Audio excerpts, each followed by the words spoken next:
Hey everybody, welcome back to the channel, and we have a book by Brandon Sanderson that we're going to review today, and I want to introduce to you. It is Brandon Sanderson's Elantris, and so this is the first book that he had published. If I'm remembering correctly, this is his sixth novel that he wrote, but didn't put forward those first five for publication until this book got some traction, which is interesting just to see his craft and his desire to have done the process well and completely several times. Well, what is Elantris about? In a nutshell, we are introduced to the future king, the heir. His name is Prince Raoden, and he wakes up like he does in the castle probably every single day. The difference is that when he wakes up this morning, his servant comes in to bring him breakfast, and she is absolutely shocked at his appearance. What has happened is what's become known as the Sheod, or the transformation.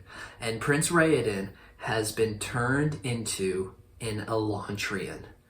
Now, the reader has to discover exactly what that means, but before you know it, he's been essentially captured by the castle guards, he's been ceremonially washed, and he has been thrown into the neighboring gigantic city of Elantris. The gates are slammed shut behind him, and he's standing there completely unaware of what is about to happen. This has happened many, many times that he's observed, but to experience this, the reader is shocked just as much as probably Raoden is in this moment. Well, what is Elantris? We come to find out that Elantris is an ancient city of almost near divine beings who had, from everyone's perspective, magical powers to heal, to preserve their own lives. They were very wise, they were very powerful, and people would come from all around the entire world to Elantris to be healed, to receive wisdom, to receive gifts, and everything was going well until 10 years prior to the first chapter in this book. 10 years prior, everything changed, and rather than being divine, the Elantrians are transformed into disfigured, rotting, splotchy, powerless creatures. And from time to time, the Sheod, the transformation, will come upon people, and they will become Elantrians. What once was a wonderful privilege has now become a curse. And so Prince Raoden needs to begin to realize that everything that he thought was going to happen in his life, he was being trained to become the next king, everything is different now, and he is now thrown into the city, as far as he and everyone else is concerned, to die. There's some things that he's going to learn about himself through this transformation. Part of it is physical. Much of it is actually mental. However, he is going to discover that the city is not filled with dead men. It's actually filled with people who are on the gambit and spectrum of sanity. He's going to meet a friend who is a very, a very depressed individual who is just a Debbie Downer, Galadon.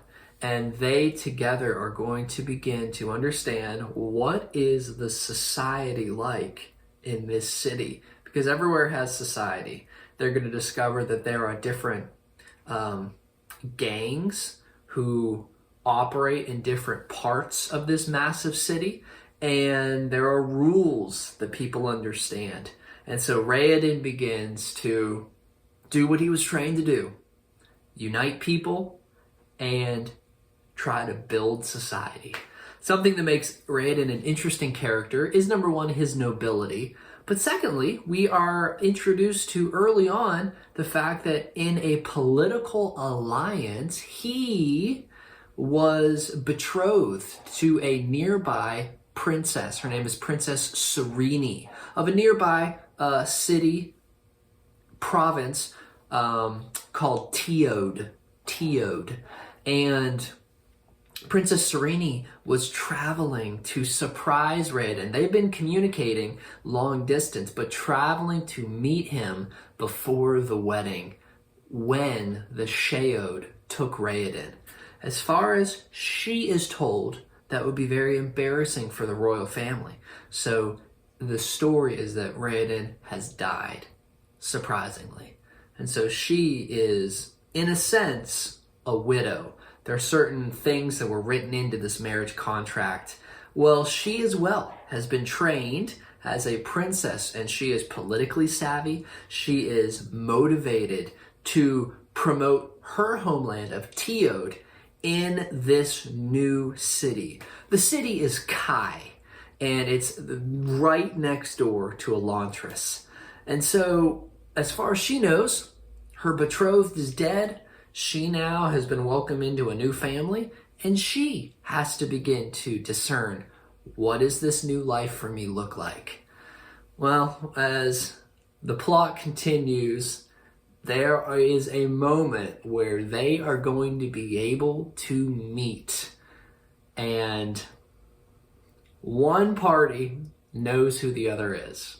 The other does not, but they're going to discover that there is a plot to overthrow not just Kai, not just Teode, but the entire land of Oberon. And without maybe knowing it, all parties, all characters who are the heroes in the story are going to try to be solving the same problem. So Sanderson does a wonderful job of communicating a story that is built on bonds of friendship developing, ancient mysteries being discovered, and you feel for the characters. You want them to succeed, and you want them to just understand everything that's happening. They're all operating under a certain guise of unknown. And Sanderson does a wonderful job. Are they going to be able to defeat this foe that has risen to really take over the entire land? Are they going to succumb to political drama, to political division? Is Raoden going to be able to keep his sanity while trying to operate in Elantris? That is for the reader to discover. So please check it out. Brandon Sanderson's Elantris, the first book in the Cosmere, and one that really set this entire massive connected story of the Cosmere adventures off. An incredible book, and one that I think you're really going to enjoy.